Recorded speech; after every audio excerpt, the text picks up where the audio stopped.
Distinguished colleagues, the first question is that whom we are addressing this question? We are addressing this question to the government, and government refuses to listen. Thus my mind first goes to John Robinson, that the roots of all economic questions or political questions lie in economics, and answers to all economic questions lie in politics. There are three immediate observations. One, in 2003 we brought Fiscal Responsible Management Act, FRBM Act. I still hold it was a blunder. I raised the question in the Parliament and also in the Planning Commission that in the entire history of development economics after the Second World War, there was not a single country in the world which artificially and legalistically and legislation controlled the expenditure of the government. In fact, nobody heard about fiscal deficit before Washington Consensus. Professor Brahmananda, whose I was privileged to be a student, always talking about revenue expenditure. And 200 years of history of Federal Reserve, Professor R.J. Modi has written celebrated article in Economic and Political Weekly and showed that fiscal deficit doesn't cause inflation. Thus, on one hand, you are artificially restricting the capacity of the government to spend and intervene. This is the death end of Keynesian economics. And on the second hand, you are targeting inflation. That's why you are not allowing market forces to function. That's why on one hand, you are not allowing state to intervene by controlling fiscal deficit. And on the other hand, you are controlling inflation or targeting inflation rather. Long ago, Harry Johnson has written whether is inflation inevitable for economic growth.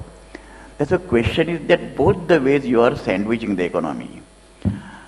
Third is, this government has made the blunder by abolishing Planning Commission. Some people said that I was having affection for Planning Commission because I happened to be a member of the Planning Commission. I was not that shallow. I was arguing that Planning Commission must be reformed, must be restructured in order to face the challenges of the newly ordered world economy in the context of which Indian economy. But I wanted Planning Commission to continue in the reform manner, just as, to quote Galbraith, as countering willing power.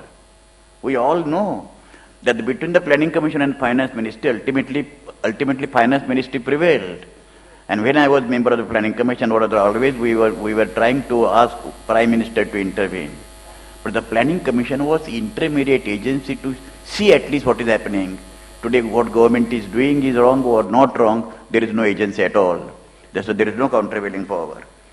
Third point is we must also pay the attention, the entire banking industry has been collapsed. People don't have faith in the banking industry. The government is recent crisis of this Punjab and Maharashtra Cooperative Bank. People have invested and deposited 90 lakhs, 95 lakhs total earnings of their families, and government doesn't own any responsibility. Other day Mrs. Nirmala Sitaram was there and asked the question that you are holding discussions with Reserve Bank of India again and again. People don't want discussion in this country. People want immediately what measures you are taking, at least to give them 50%, 60% of their money back. That's a banking system is absolutely collapsed. Now, we are not touching upon not a single government after 1991, including the Congress government. The question of income distribution is absolutely absent. And income distribution doesn't mean that you transfer income from one section to another in terms of cash or in terms of deposits. When we are talking of aggregate demand, the basic problem today with 53% of the total income or GDP was spent on consumption expenditure, at least if they want to spend more, they must have purchasing power in their hands. Purchasing power in the hands of the larger number of people could be had only through creating more and more employment, which is not just because employment elasticity of employment with respect to growth crisis, in fact, it is negative. Even for these countries, successive governments did not pay any attention.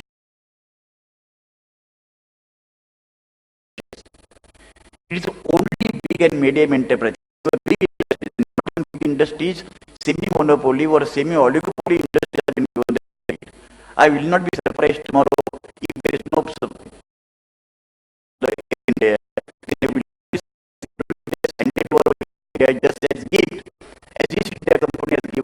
gift of Bombay to the Queen. Now, this is basically the crisis. Just like micro, small and medium enterprises must be given priority in marketing, credit, sales, pricing, the reservoir of knowledge, and the best of my knowledge during last 10 years, not a single government has given more than 55,000 crores of micro, small and medium enterprises. I'm not talking about whole developed, I'm talking about whole developed class. Second part is, if even though the consumption expenditure data is not revealed for the sake of convenience, because since I now mentioned that the present government is having tremendous expertise in politics, not in politics. Politics is much more something, but expertise in politics and absolute illiteracy in economics. When Dr. Manmohan Singh made a statement that macro fundamentals of the economy, they are not in sound shape. One person who is macro trade minister, he said that macro fundamentals, he doesn't know macro and micro difference at all, except the ceiling. Yesterday only, Bhalchandra said that there is no recession. Further, what is important, there is not only recession, there can't be recession. And economists also are arguing that whether it is structural problem or cyclical problem. Sometimes I think economists are creating problem rather than solving the problem. And I remember Professor Dantwara's statement that green revolution occurred despite economies. Now in this country, problems are occurring despite economics and despite the government. The question is, the structural problem of the economy includes and substitutes cyclical.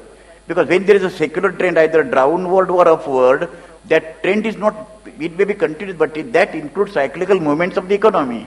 Because savings, investment, balance of payment, exports earning, whatever it is there, the smallest possible fluctuations also will be included in the structural problem. Now, the last point is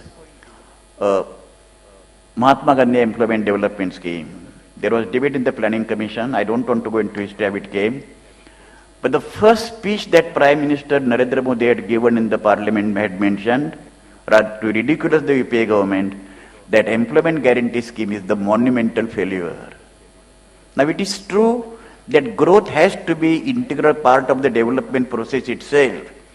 Income distribution has to be the part of the development process in itself. We have to externally create or adopt the measures for alleviation of poverty, because your mainstream economic process is creating the poverty. And that's why you want exterior measures to reduce the poverty. Here the question is, nearly 4.5 crore households, 60% of them were scheduled caste and scheduled tribes, and 50% of them were women.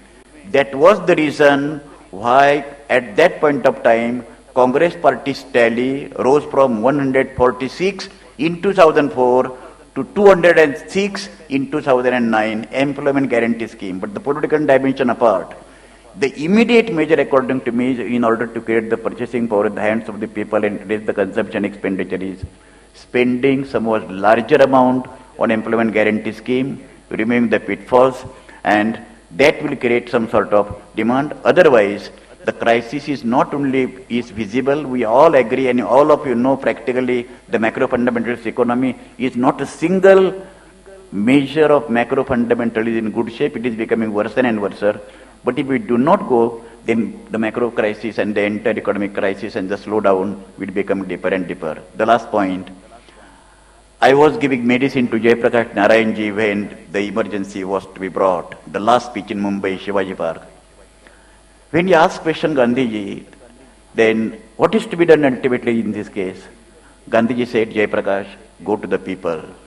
Ultimately, whatever little capacity that we shall be having, going to the people and the unmasking the entire falsehood, crushing the dissent, disguising the information, hiding from the people, and bringing out the true problems of the people and suggesting true solutions, that according to me is the only solution in the democracy. Thank you very much.